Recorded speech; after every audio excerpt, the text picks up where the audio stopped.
This week on Quadriga, Germany on board. Is the euro crisis over? Germany's top court has given its backing to the Eurozone's new permanent bailout fund and the European Fiscal Treaty. But the ruling has strings attached. The judges have, for example, put a cap on Germany's contributions to the ESM and any expansion of the fund. This can only be overruled by the German parliament. EU leaders have reacted positively. The markets also rose on the news. The ESM has been on hold since July, awaiting the court's decision. Your host this week, Ali Aslan. Hello and welcome to Quadriga. The sigh of relief following the decision by the German Constitutional Court could be heard all across the European continent. But what does it all mean? Is the euro crisis now over? Or is this only the beginning of a long, grueling path ahead? To discuss this, I am joined by three experts who have been following the story very closely. Welcome to Theodore Kouvakas, who is a freelance journalist for various Greek publications. Stefano Casertano is an academic and journalist specializing in foreign relations. He also teaches international politics at Potsdam University. Margret Heckel is a freelance journalist who's reported for some of Germany's leading business publications. She's also served as political editor at the newspaper Die Welt. Thank you all for being here. Margret Heckel, Germany's Constitutional Court has now decided that Germany's participation in the ESM, in the European Stability Mechanism, the permanent bailout fund, is not unconstitutional. So, is this decision the decisive breakthrough everybody was waiting for? It's a very, very important step ahead because Chancellor Merkel was always very much in awe of the Constitutional Court, and there was a sense of we have to have a ruling by the Constitutional Court, because it was always feared that there would be people, citizens of Germany, going to the court to have this decided. Now it's finally decided, and we do know that with sort of the salvation of the euro can go ahead. ESM can be established, and now it's more like it's not technical details, of course not, but it's sort of the institutions that have been established in the last months and years can now be filled with life and can sort of deal with the crisis, and hopefully the crisis then sort of gets sort of pushed a little bit into the technical area. Well, Theodore Kouvakas, a lot of people interpreted this ruling not, of course, as the ultimate solution, but certainly that, this whole dilemma, this whole crisis has been giving a new lifeline. How was this perceived in Greece, for instance? Well, most people didn't really know what it was about. Markets had a feast, of course. The Greek stock exchange rose by something like 4%, rare occasion.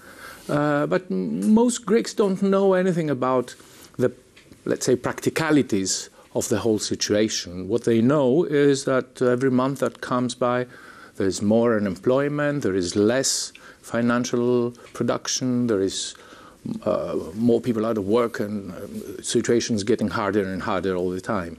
So, Stefano Casertano, George Soros said Germany should either lead or leave the euro. Was yesterday's decision the signal that Germany is now ready to lead? It's ready to lead following its rules, because the ESM allows Germany to lend money, because that's what Germany is going to do, imposing rules on the lends it's going to make. And so somehow Germany is going to stay, and everybody has to follow what's going to be imposed by Germany. And of course, Margret Heckel, the decision, the ruling by the German Constitutional Court did not come without any conditions. On the contrary, they said it was more of a yes, but decision. They said yes. Yes, but that was that was to be expected. It was clear that they would never give an unconditional yes to the whole procedure. But the strings they did attach was that the German parliament has to say yes, should there be the need for more money than the money that's already agreed upon. And looking at how the Parliament has been reacting so far, I think it's a string that's right. It's going to be very difficult to get more money. But that's also a very important way for politics to react because, you know, the money is being given so that the countries should reform. Greece should reform, Italy should reform, and Spain should reform. It's not given, you know, just for fun or whatever else. So in case this doesn't happen, in case that the structural reform that has been agreed upon is not being done, then of course the German Parliament will say no, we're not going to give any more money, and then that's a very good of, you know, attaching strings. And before we talk more about the conditions set forth by the German Constitutional Court, let's first have a look at how this whole breaks down before we talk about specific numbers. So we see that Germany is going to contribute roughly a quarter to the ESM. Germany, of course, is the largest contributor to the ESM, largely makes up about 27%. In total, 190 billion euros. We see it here quite clearly, and the other countries are sort of lagging behind: France, Spain, and Italy. Stefani Casertano, Germany is going to contribute about 190 billion euros to the European Stability Mechanism. Were these conditions set forth, namely, as Margaret Heckel said correctly, from now on, any further additional help beyond the 190 billion have to be approved by the German Parliament? Yeah, Ali, that's a very good point, because that's the funny part of the ESM. So countries that are in trouble have to pay to be helped.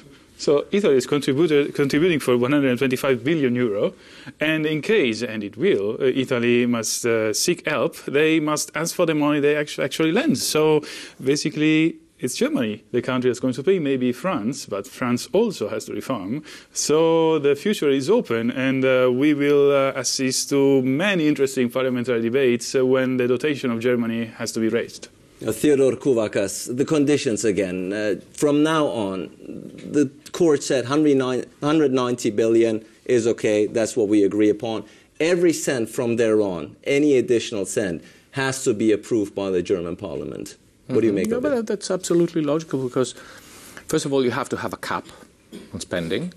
And secondly, if need be, then I'm sure under some conditions, German Parliament will agree for even more. Let's hope we don't need it. But if things go to that, definitely they would say, okay, we need another 50, we'll do it, if it's going to be the salvation of the euro. The point is the euro going to survive? And what's going to happen to this European Union we know up to now? Is it going to stay the same? Is it going to change? Are we going to have two-tier system, the fast track and the slow track? Will Greece, Italy, Spain, Portugal be able to change fast enough in order to catch up? These are the most important problems, especially the last one. But we don't really see very many signs of that would make us optimistic. Well, from the German perspective, it's very clear that now sort of the ball is in the countries which have to reform, namely the ones who were mentioned, Greece, Italy, and Spain. It's widely expected that Spain is going to come to the European Stability Fund and in need for more money. And so see, why does Germany want these countries to reform? It's not to be such a ugly guy on the block, but it's because Europe as a whole can only be a dynamic region globally if all countries in Europe are competitive on a worldwide scale. And so it's not that Germany wants Greece to reform, it's that, the Greeks need Greece to reform because otherwise they don't have any future in their country. You mentioned already the high number of unemployed, the high number of companies in trouble. So it's not Germany forcing asking, Greece to do something. It's for the Greeks and the youth and the people in there that this whole stuff has to be done. And we in Germany have been through the whole thing because a couple of years back we went through very hard structural reform on the labor markets, for example. And people were really upset. We had demonstrations each Monday. We had a lot of trouble. We had unhappy people. But it helped because the labor market did improve after all. Yes, but here we have an oxymoron because with Agenda 2010, Germany needed roughly 10 years to go through the changes. It's long. Greece has been in deep trouble for the last 2 years. Many things have changed, but it's impossible under the conditions that exist to expect a lot more if we don't do something for growth, if we don't find a way. Okay, we have to reform, definitely we have to reform, as other countries have to change lots of parts in the either legislation or public finances or way they do things. But if you don't start with growth, then nothing's going to come out, I'm afraid. But essentially, of course, and as it was already mentioned, the decision by the court at least boosted the euro in the short term. The reaction, at least on the markets, were almost exclusively positive. Let's have a quick look at the reactions on the part of leading European politicians to the court ruling. This decision strengthens the rights of Parliament and gives the government, taxpayers, and the country's citizens more security for the course we must take. That's why I say this is a good day for Germany and a good day for Europe.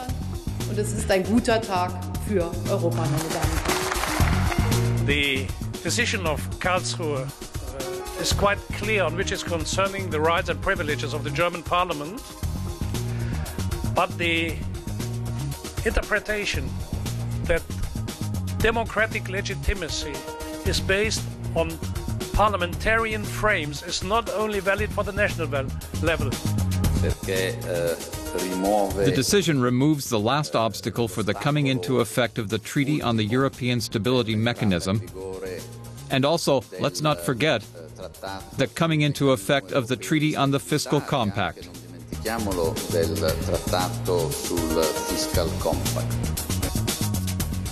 Well, Stefano Casertano, we just saw the Italian Prime Minister Monti. How's this perceived in Italy? How's Monti being perceived in this whole process? This is a double-fold perception. Somehow people suffer from the increase in taxes that have been introduced by the late government of Mr. Berlusconi and by Mr. Monti. And on the other hand, somehow mainstream media tend to transmit the message that the ESM was some sort of victory by Mr. Monti because he won over the need of Germany to impose austerity. It's funny somehow. Actually, I think it was a kind of victory, at least by both Mr. Monti and Spain, because what went before was that the European Central Bank agreed on financing these countries by buying their bond issues. And that was something which made a lot of Germans totally unhappy and actually prompted a couple of Germans to go back to the court with another call to check this, whether it was constitutional or not. So this was in the package. It was a victory. It was a victory for Monti. I think it was the best solution given the circumstances. So the choice for Germany was between apocalypse and crisis, and I would go for the crisis actually. Yeah, and so apocalypse was coming, and because German experts were stagnating, and large companies, large corporations were starting to lay off people, and people are perceiving also in Germany that the crisis might be coming. So an intervention and setting rules about the interventions, that's what happened actually in Karlsruhe, setting rules. It's something that might help markets and might help also to start the reforms we really need. Theodore Kouvakas, leading up to the court ruling, a lot of talk was about Greece perhaps having to leave the euro. Do you think that gives Greece now the breather it needs to get its act together? Most probably. This plus ECB's commitment for unlimited buying of debt issuance, which means that you can go after the problem at both ends when somebody cannot refinance or when one country cannot get cheap enough loans for new debt. Okay, you have a state-of-the-art firefighting squad. But the problem is that the arsonists are still there. The problems are still there. The problems that brought the whole thing from Maastricht up to here, they brought it into this situation, they still exist. I have to remind you that in the Maastricht Treaty, the goals for which the monetary union was decided were cohesion, making the poorer countries catch up with growth rates with the richer countries and the stronger countries, etc., etc. Things are going exactly the opposite way. So I think we have to tackle the problem at its root. Yeah, it's very good. Greece can survive a little bit more. Italy can breathe more freely. But what do we do about the problem? Margaret Heckel, since Theodore Kouvakas mentioned the measure set forth and introduced by Mario Draghi, the ECB president, last week, he said the European Central Bank from now on will indeed buy unlimited bonds from countries that are in crisis. Do you think that the ECB is overstepping its authority here? Well, that's at least what the head of the Bundesbank is saying, and because his argument goes that if the European Central Bank buys bonds which otherwise the markets would not buy, therefore limiting the cost of financing for these countries, that is in effect financing these countries. And it is financing these countries. And it's very clear that in all European treaties, there's an absolute no-no. The European Central Bank does not finance the countries. So from a purely legal point of view, it's very clear that the European Central Bank is doing things it should not do. Now, who should do that? Now, who should do that? If the ECB doesn't do it, the markets run havoc, as they've been doing in the last 2 or 3 years. So, as you said correctly, that's a very good firefighting measure, and insofar, I think the ECB has done well to introduce it. But from a purely German perspective, it's very clear that the bill that's being run up there has to be footed to a very large extent by Germany. And that's why a lot of Germans are very against it, and why they're saying we're already into a transfer union whereby Germany is, going to transfer funds without end to southern countries in need. And indeed, Stefano Casertano, there are some people who are saying that this move by the European Central Bank is rewarding economic mismanagement. It's basically rewarding the countries that have not adhered to fiscal discipline. What do you say to that? Let me allow me to reframe a little the problem. So we don't have to reform. I'm not talking about Greece. You're the expert. I'm talking about Italy and Spain. We don't have to reform Italy and Spain. We have to reform southern Italy and southern Spain, and maybe also a portion of the west. And the idea is that we can compare it to the unification of East and West Germany. That costed West Germany some 1 mega trillion euro some 20 years ago and for 10 years, and costed the election of the CDU some years later. So I'm saying, in order to have reforms, you have to pay for reforms, you want it or not. So this is the thing you have to do. Now you have to impose reforms. Otherwise, you will only have inflation, and nobody will profit from that. But there is a point that Margaret Heckel is correct in, namely, even the Constitutional Court ruling has been somewhat unpopular in Germany. 54% leading up to this, 54% of Germans leading up to this decision were hoping that the court would side with those trying to stop the ESM Germany's ESM participation? I would say citizens seem to think mostly shorter term than people sitting at the BCE. So there is, of course, a conflict of perception. And I must say, these people that are protesting now, that are dissatisfied now, would be even more dissatisfied if the German exports crash, if the German industry crashes, and if the economy overall crashes. And indeed, Theodore Kouvakas, because Stefano Casardano mentioned correctly perceptions. In Greece, there's a perception that German Chancellor Merkel is doing too little. In Germany, there's a perception that she's making way too many concessions. How to reconcile these two very different positions? Well, I think the only way we can reconcile this and other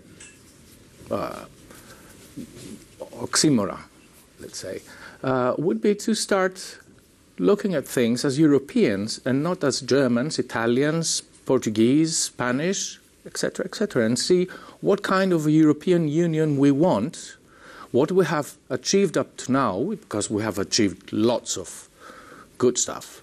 But we also have lots of problems which we could not foresee, or we foresaw 10 years ago, but nobody did anything about them.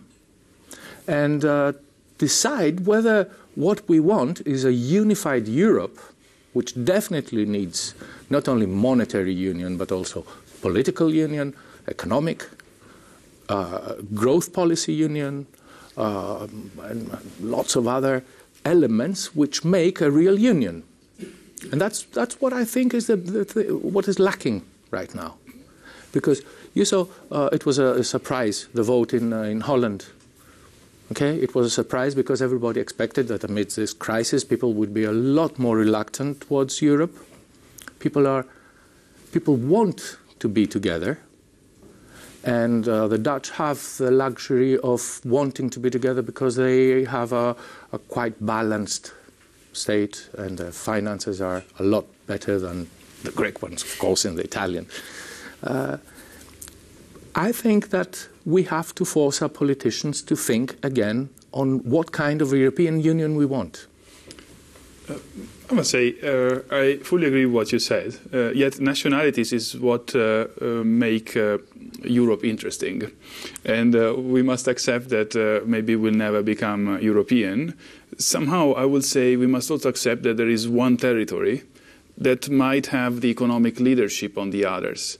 The point that Ali made before, quoting George Soros, lead or leave, the leadership, I believe, should be expressed by Germany also on the industrial side. Because in the previous crisis, as Germany rebounds it, also the other countries follow suit. This time it didn't happen. Why? Because European suppliers, Greek, Italians, Spanish, French, have been substituted by Chinese ones. And Indians. Why do you do that? Of course. Why do you do that? I mean, I hope that through reforms, a new connection, economic connection, maybe with a German leadership, might be established. Well, they did it because they were too expensive, and that's at the core of the problem of the euro, because Greece, Italy, and Spain became too expensive. Now, of course, that's changing again. So hopefully, with the next thing, their suppliers are going to come back. Yeah, it's very interesting that you're all saying, in a way, you're all saying Germany should lead, because looking at it from a German perspective, the Germans are very ambiguous about that proposition that Germany should lead, because our short-term history has been, quite to the contrary. After the Second World War, Germany tried to do its utmost, sort of not to stand out, sort of to get its act together and, to become a good citizen of the world, but not to lead. And now it's very new, these calls from around the world for Germany to lead. And so I guess the other countries have to keep that in mind when saying something like that. Well, let's ask, is this historic dilemma that Ms. Heckel is referring to, is this being properly understood in Greece, for instance, and appreciated? Yes, the dilemma is appreciated, is understood. And I think that people will be willing to follow whoever they see has a sane and strong vision on how things should be. Trying to just fix the loopholes and short-term solutions to long-term problems, etc., that will not change much. What Greeks, and I think also other Europeans, are looking for and waiting for is leadership that will carry a vision towards what Europe can be. We're talking about competitiveness and the euro being enforced by, being made stronger by the decision of Karlsruhe. Don't you think that Europe would be a lot happier with a cheaper euro that would make jobs and exports cheaper and economic activity catching up again?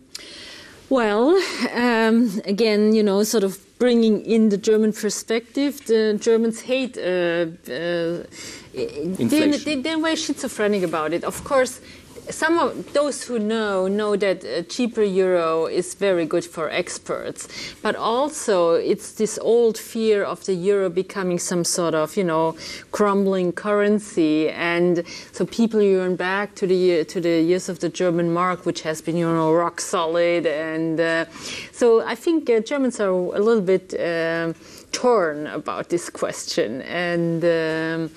So it's the answer is not quite clear here. I must say that with the massive inflation that's due to come in the next months, we will do have a very cheap euro, and that I'm afraid this is going to benefit Germany, but it's not going to benefit the countries with an export deficit.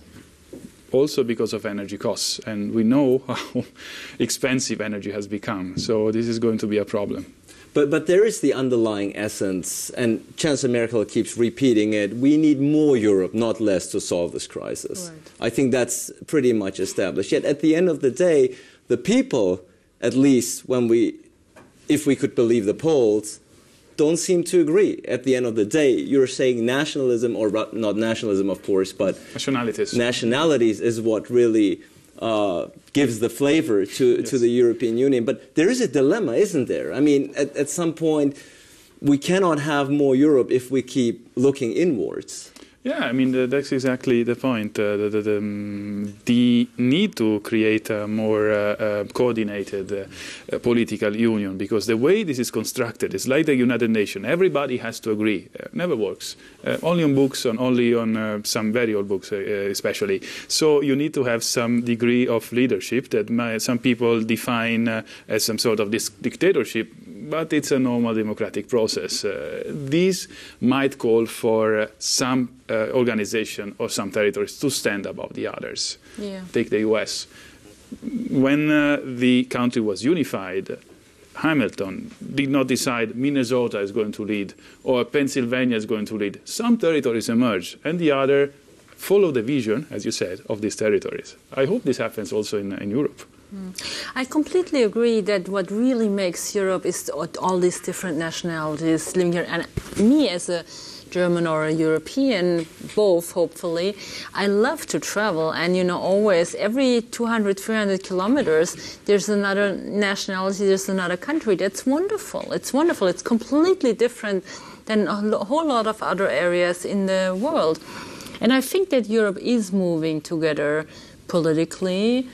There are a couple things we probably can agree on after some talk and continuing talk, and that is labor markets have to be flexible. People have to work up till age 65 or 67 due to demographics in Europe, and if we can sort of agree on such core things, we can we know where we have to move in terms of reform. So it's not that difficult.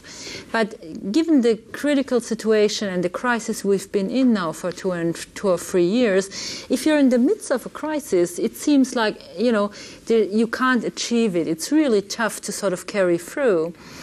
But then you just keep on moving, and at some point, you're beyond the threshold, and you suddenly see how things are moving up again.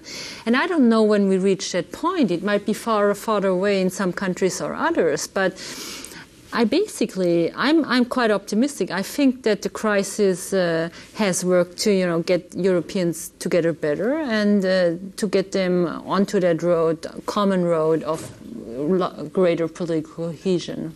And you're talking about the light at the end of the tunnel that after 2.5 years can still not be seen. Not by Greece. Not by Greece yet. Cannot be seen. It's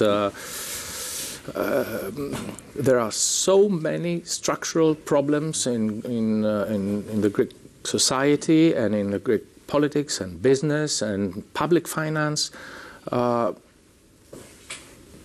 Light cannot be seen yet at the end of the tunnel. And people don't understand whether this is a tunnel or it is a well. And they're just going down and down and down. And the question is, many people are suggesting that Greece should leave the euro, but at the end of the day, do Greeks still want to be in the euro? Most of Greeks want to, and Chancellor Merkel changed her mind, and now she wants definitely to keep Greece in the euro land, which is quite interesting political change of attitude. Is that hopeful, or does it sound more like a threat back in Greece? It depends on which side of the mirror you look. I'm sure that Chancellor Merkel does not mean anything bad. She's not planning to punish collectively the Greeks even more. That's not the point. But it does simmer down to more Europe. I think she never wanted to eject the Greek. She said it's their business. We want them in. Well, yes. Because we don't want anybody out. But that's what she said. She said it's their business. They have to get their act together. And when she said that, it looked like your country would not get its act together with, the referendum being called by your prime minister and all sorts of other stuff, which sounded really strange and not quite helpful, basically. So I just think she sort of said, you have to do it. The Greek people have to, or the Greek government or the Greek electorate has to do it. Which you did. And not to focus and dwell too much on Greece alone. The European Stability Mechanism is made up of 700 billion euros. And we talked about the German share of 190 billion. But Stefano Casertano, there are some people who are saying 700 billion is not even enough. Mm-hmm. For instance, if the case were to arise that Italy and Spain together would be in need of help. No, I think it won't be enough at all. It might help to save some time at the beginning, but the receipt must foresee a robust cure made out of inflation and street protests, because otherwise reforms will not be implemented. Italy is not seeing the end of the tunnel, but there is some sort a post has been met, a signal in the middle of the tunnel saying this way.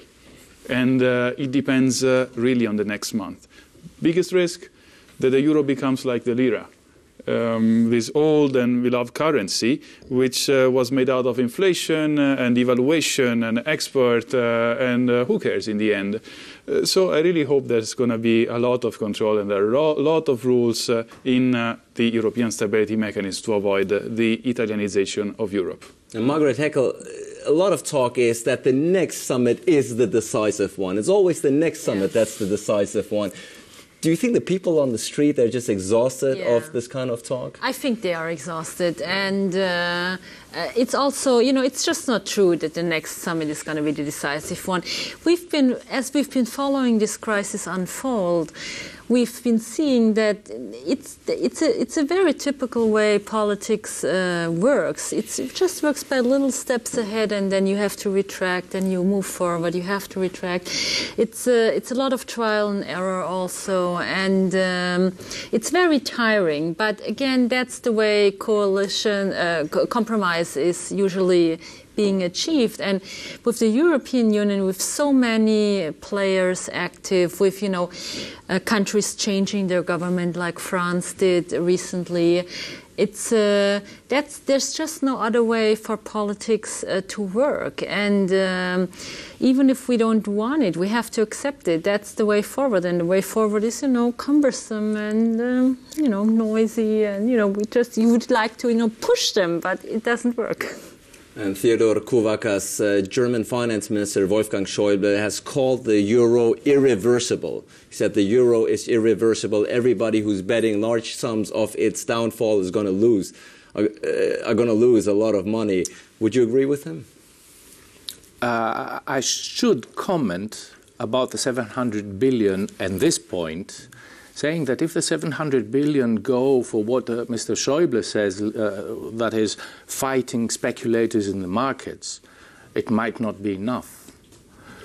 But if 700 billion were invested in growth and change, that could be a real better use of money, of taxpayers' money. That's what I have to say to Mr. Schäuble. I would like to meet a person who's available to invest in a country where taxes so on profits, on commercial profits, are 70%. And if you realize a loss on your business, you pay taxes on your losses. And if you have an employee who's not coming to work, you cannot fire him unless you engage in a 10 years long legal proceeding. And if you lose it, you have to pay 10 years' salary and rehire him if he requires that. Would you do that? I wouldn't do that. And that country is called Italy. So you need to introduce reforms. And I am saying you cannot reduce taxes by just pumping in money coming from Europe, from Frankfurt, from Brussels, from wherever. You must reduce taxes. And you have also to close the hole if the bucket is losing water, not just going on adding in water. Definitely, but that was not the point. The point was not just to pour money and see whether it works or not. The point would be to achieve financial union, fiscal union, stop countries being able to tax this year that much and next year a little bit more for the year before, which is what happened to Greece. We now have to pay extra tax for 2 years back. Or in Italy with a 70%, etc., etc.